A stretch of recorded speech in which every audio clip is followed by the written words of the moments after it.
देवेंद्र फडणवीस यांची सावली म्हणून ओळखले जाणारे आर्वीचे आमदार आणि माजी सहाय्यक देवेंद्र फडणवीस यांचे सुमित वानखेडे जे आपल्यासोबत आहे. सुमित भाऊ, तुम्ही सावली म्हणून ओळखले जाता देवेंद्रजींची. आता सावली सभागृहातही आहे.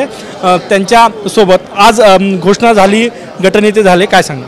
नाही, आजचा दिवस माझ्यासाठी व्यक्तिशः फार आनंदाचा दिवस आहे, भावनिक दिवसही आहे की इतक्या वर्षाच्या संघर्षानंतर आणि इतक्या सगळ्या चढ उतारानंतर ज्या दिवसाचं स्वप्न मी व्यक्तिशः पाहिलं होतं ते आज पूर्ण झालं. तुम्ही आत्तापर्यंत त्यांच्यासोबत होते, आता आमदार म्हणून आहे आणि तुमचंही एक मत देवेंद्रजी यांना मुख्यमंत्री करण्यासाठी.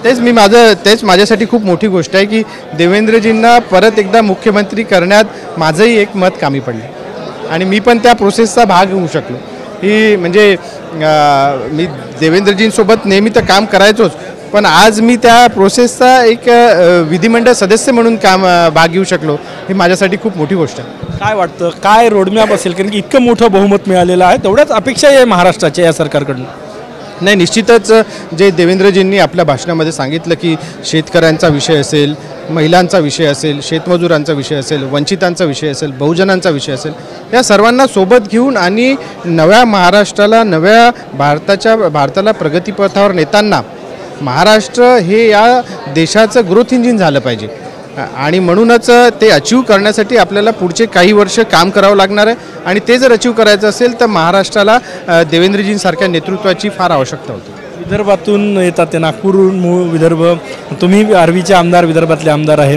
विदर्भाच्या विकासाला महाविकास आघाडीच्या काळात ज्या काही अडचणी आल्या होत्या त्या दूर होऊन विकासाला चालना मिळेल. हां, निश्चितच. मी तर असं म्हणतो की मागच्या 2.5 वर्षाच्या महायुतीच्या कार्यकाळामध्ये पण एकनाथजी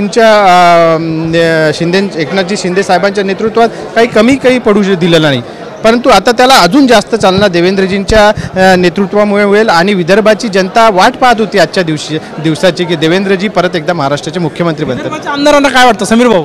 विदर्भाच्या आमदारांना मागे देवेंद्रजी 5 वर्ष असताना भरभरून दिलं आणि आता त्यापेक्षा जास्त मिळेल. विदर्भाला खऱ्या अर्थानं न्याय देणारे देवेंद्रजीच होते, कारण की 2.5 वर्ष आम्ही महाविकास आघाडीचं बघितलं, तोंडाला पानं पुसलं अक्षरशः. काही निधी मिळाला नाही.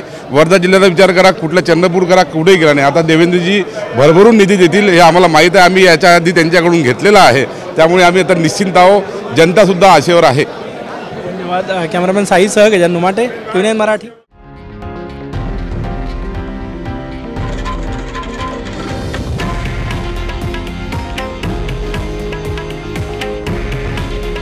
हे आहे देशातील नंबर 1 न्यूज नेटवर्क आणि आपण पाहत आहात TV9 मराठी.